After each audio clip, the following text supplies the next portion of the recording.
Research on the Mahabharata has put an enormous effort into recognizing and dating layers within the text.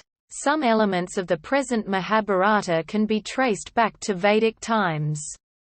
The background to the Mahabharata suggests the origin of the epic occurs after the very early Vedic period and before the First Indian Empire was to rise in the 3rd century B.C. That this is a date not too far removed from the 8th or 9th century B.C. is likely. Mahabharata started as an orally transmitted tale of the charioteer bards. It is generally agreed that, unlike the Vedas, which have to be preserved letter perfect, the epic was a popular work whose reciters would inevitably conform to changes in language and style, so the earliest surviving components of this dynamic text are believed to be no older than the earliest external references we have to the epic, which include an reference in Panini's 4th century BCE grammar Astadhyayi 4–2, 56. Vishnu Sukhithankar, editor of the first great critical edition of the Mahabharata, commented, "It is useless to think of reconstructing a fluid text in an original shape, based on an archetype and a stemma codicum. What then is possible? Our objective can only be to reconstruct the oldest form of the text which it is possible to reach, based on the manuscript material available. That manuscript evidence is somewhat late, given its material composition and the climate of India, but it is very extensive.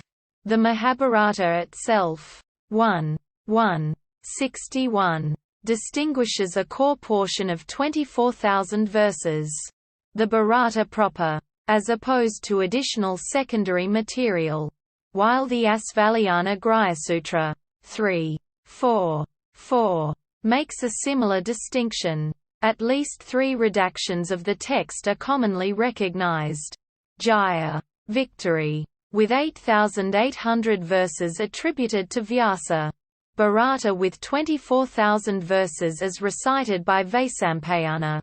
And finally the Mahabharata as recited by Ugrasrava Sauti with over 100,000 verses. However, some scholars, such as John Brockington, argue that Jaya and Bharata refer to the same text, and ascribe the theory of Jaya with 8,800 verses to a misreading of a verse in Adipavan 1:181. The redaction of this large body of text was carried out after formal principles, emphasizing the numbers 18 and 12. The addition of the latest parts may be dated by the absence of the Anusasana Parva and the Varata Parva from the Spitzer manuscript.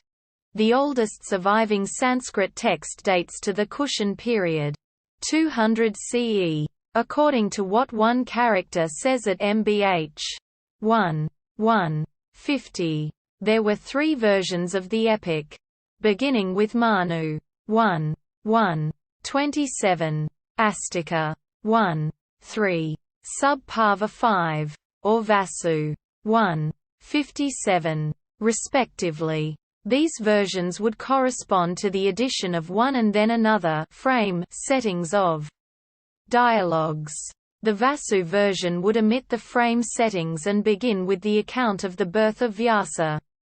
The Astika version would add the Sarposatra and Asvamedha material from Brahmanical literature, introduce the name Mahabharata, and identify Vyāsa as the work's author. The redactors of these editions were probably Pancaratran scholars who, according to Oberle's 1998, likely retained control over the text until its final redaction.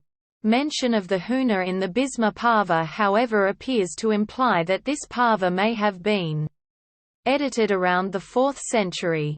The Adi Parva includes the snake sacrifice Sarposatra of Janamejaya, explaining its motivation, detailing why all snakes in existence were intended to be destroyed, and why despite this, there are still snakes in existence. This Sarposatra material was often considered an independent tale added to a version of the Mahabharata by thematic attraction. Minkowski 1991.